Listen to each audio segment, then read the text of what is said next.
Abantu mwese bo muri iyi saa sita rero mbanje kuba nabasuhuza rero nk'uko muba mudukurikiye muri mu bice bigiye bitandukanye ndetse hirya no hino.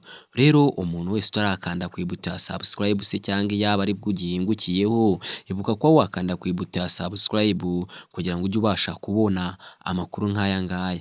Nkwibutsa yuko ko aya makuru rero tuyatangaza buri kanya cyane bitewe n'uko tuba turi kwirukanka ku bitangazamakuru bigiye bitandukanye dukuraho amakuru. Nta mpamvu rero yuko tutabaha amakuru yizewe kandi ameze neza cyane. Rero iyi ni inkuru rero ibabaje yakomeje kuba yacira ururondogoro ahantu hose rero, inkuru rero y'umukobwa wari ushatse umugabo rero bivugwa yuko ko yari ashatse umugabo rero batashye bagiye mu rugo. Rero iyi nkuru mbi rero ikaba yabereye mu karere ka Karongi.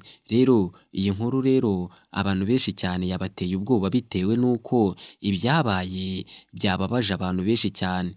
Ni ukuvuga ati uyu mugore rero n'umugabo rero bari batashye rero mu gihe bari babategereje mu rugo ngo ibirori bitangire.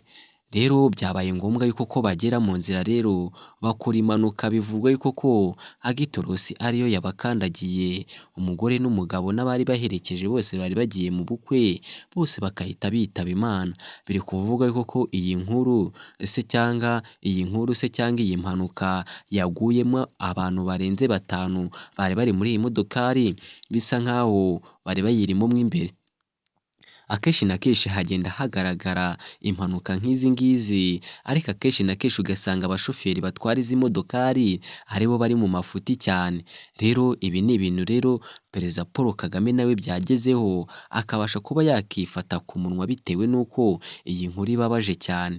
Ibaze kuba wari ushatse umugabo se cyangwa mwari mugiye kuba mwabana, nyuma yaho ibi byose bigahita bikurikiraho ukitaba Imana ndetse n'umugabo mwari mugiye gushakana nawe akitaba Imana.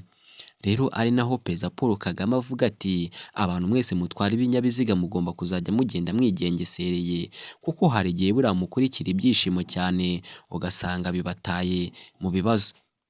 Rero iyi ni inkuru rero yacu cyangwa amakuru twari tubagejejeho mu masaha ya saa sita.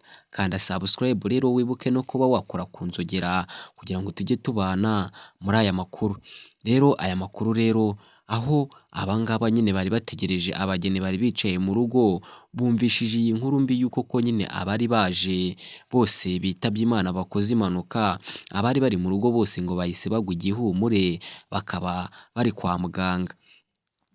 Kandi koko nawe uramutse wumvishije iyi nkuru uko muba mwakoresheje ibirori mugira ngo bigende neza, ukumva inkuru ngo ati abari bagiye kuryoshya ibirori bitabye Imana, reka mbabwire ati dusubire nimugoroba.